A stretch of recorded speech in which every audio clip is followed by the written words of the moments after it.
বিসমিল্লাহির রহমানির রহিম। আসসালামু আলাইকুম। কথা বলবো গণভোট নিয়ে। গণভোটে হ্যাঁ পাশ করলে কি সুবিধা পাবেন আপনারা, আর না পাশ করলে আপনারা কি অসুবিধার সম্মুখীন হবেন এ নিয়ে কথা বলবো। তো প্রথমে কথা বলবো গণভোটে হ্যাঁ জয়যুক্ত হলে।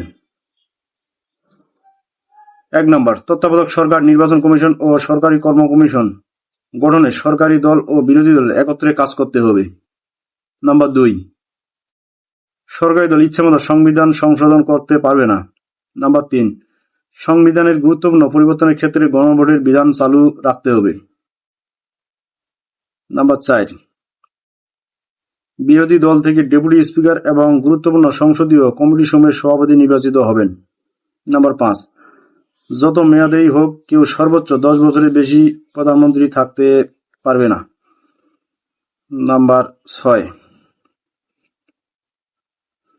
সংসদে নারীর প্রতিনিধিত্ব পর্যায়ক্রমে বাড়বে। 7, ক্ষমতার ভারসাম্য প্রতিষ্ঠার জন্য পার্লামেন্ট একটি উচ্চকক্ষ গঠিত হবে। 8, দেশের বিচার ব্যবস্থা স্বাধীনভাবে কাজ করবে। 9, আপনার মৌলিক অধিকারের সংখ্যা যেমন ইন্টারনেট সেবা কখনো বন্ধ করা যাবে না। 10, দণ্ডপ্রাপ্ত অপরাধীকে রাষ্ট্রপতি ইচ্ছামতো ক্ষমা করতে পারবেন না। 11, রাষ্ট্রপতি ও প্রধানমন্ত্রীর ক্ষমতার মধ্যে ভারসাম্য থাকবে। 12, রাষ্ট্রভাষা বাংলা মর্যাদার পাশাপাশি অন্যান্য জাতিগোষ্ঠীর ভাষারও স্বীকৃতি দিতে হবে। এতক্ষণে যা বললাম এগুলো হলো গণভোটের হ্যাঁ জয়যুক্ত হলে সুবিধা। এখন অসুবিধা কি থাকতে পারে? অসুবিধা হলো আপনারা দেখেছেন এর আগে যা ছিল আর কি, সরকার ইচ্ছা মতো মন চাইলেই সংবিধান চেঞ্জ করতে পারতো, বিচার ব্যবস্থা নিজের মন মতো হিসেবে গড়ে তুলতে পারতো। তারপরে আপনার সংসদে দেখেছেন আপনি সবসময় নিজেদের দলের মানুষজন থাকতো এবং স্পিকার বিশেষ করে ক্ষমতাসীন দলের থাকতো। তো হ্যাঁ ভোটের মাধ্যমে যখন হ্যাঁ জয়যুক্ত হবে তখন আর এগুলো থাকবে না। আর এগুলো না থাকা মানেই আমাদের আর কখনো গোলামি করতে হবে না, কেউ ইচ্ছা করে দুর্নীতি করতে পারবে না, মন মতো দেশ পরিচালনা করতে পারবে না। এই হলো সুবিধা এবং অসুবিধা গণভোটের।